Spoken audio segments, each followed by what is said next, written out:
భారతీయులకు శుభవార్త చెప్పింది. డ్యూటీ ఫ్రీగా బంగారం ఆభరణాలు ఇతర దేశాల నుంచి తీసుకువచ్చే లిమిట్ ను పెంచింది. దానికి కొత్త పరిమితి గరిష్టంగా ప్రకటించింది. దీంతో మహిళలు 40 గ్రాముల వరకు, పురుషులు 20 గ్రాముల వరకు ఆభరణాలు ఫ్లైట్ లేదా సముద్ర మార్గం గుండా కూడా తీసుకురావచ్చు. కేంద్ర ప్రభుత్వం భారతీయులకు శుభవార్త చెప్పింది. డ్యూటీ ఫ్రీగా బంగారు ఆభరణాలు ఇతర దేశాల నుంచి తీసుకువచ్చే లిమిట్ పెంచింది.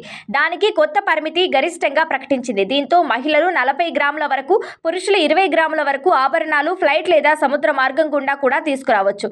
దీనికి సరైన పత్రాలు కూడా కలిగి ఉండాల్సిందే. అయితే ఇది కేవలం వ్యక్తిగత వినియోగానికి మాత్రమే అయి ఉండాలి. కేవలం బంగారంతో తయారు చేసిన ఆభరణాలకు మాత్రమే ఇది వర్తిస్తుంది. గోల్డ్ బిస్కెట్లు, కడ్డీల రూపంలో ఉండే పసిడికి మాత్రం మినహాయింపు లేదు. 2016 నిబంధనల ప్రకారం మహిళలు 1,00,000, పురుషులు 50,000 విలువైన ఆభరణాలు మాత్రమే తీసుకొచ్చేవారు. 2026 ఫిబ్రవరి నుంచి దాని స్థానంలో కొత్త నిబంధనలు వచ్చాయి. విదేశాల్లో నివాసితులైన, విదేశాల్లో స్థిరపడిన భారత సంతతికి చెందిన వారు, టూరిస్ట్ వీసా కాకుండా ఇతర వీసాలపై వచ్చే వారికి మాత్రమే ఇది వర్తిస్తుంది. 75,000 విలువైన వస్తువులపై డ్యూటీ ఫ్రీ. గతంలో ఈ లిమిట్ 50,000 ఉండేది. దీంతో పాటు కొత్త ల్యాప్టాప్ కూడా తీసుకురావచ్చు.